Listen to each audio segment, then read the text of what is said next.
I'm Rich Lawrence. Good morning, Mr. Long. Good morning. And if you would speak up so everyone can hear you.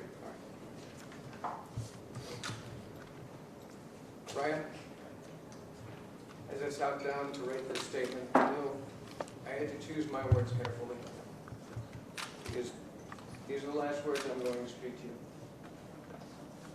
I thought I was going to tell you that the brother I once knew is dead, and what's left is a stranger and a murderer. However, I know that is not true, and deep down, it's not what I actually believe. You are a stranger, and you are a murderer. But you are also my brother.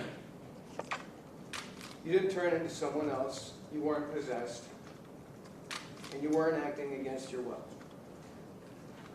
You are my brother, and you are 100% responsible for your own actions. As it turns out, the brother I thought you were never actually existed. Beyond your facade, and you had me fooled. You only truly opened up to me twice in our lives. I don't know if you remember. Once before Mannix was born, you called me from a dinner party. You were hiding in the bushes, like the coward you proved yourself to be. All because you were too scared and weak to face your responsibilities. At the time, I thought you could be brave and a supportive father. So I encouraged you to be that person. I told you that bravery is the act of doing the right thing, even when you're afraid to do it. I wanted you to pick yourself up and take responsibility for yourself and your family's future. The only other time you opened up to me was long before the first, during our trip to Anguilla to honor Mom. You broke down and told me the only reason you hadn't run away since Mom died was because no one in the family had given you a reason to. You said we were too good to you. I now realize how right you were. We never did anything but encourage you in whatever plan for your future you came up with, no matter how ridiculous it was.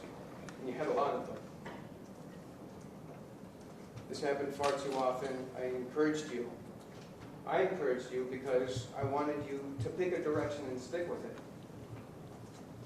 I didn't want you to drift around from false goal to false goal and never find happiness.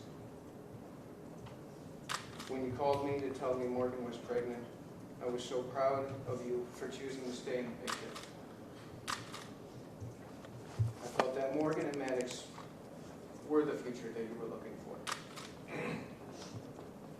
I was wrong. I didn't know what was going on behind the curtain. I speak to you now as the father of a little girl. If the love of your child doesn't provide a bright enough future for you, nothing ever will.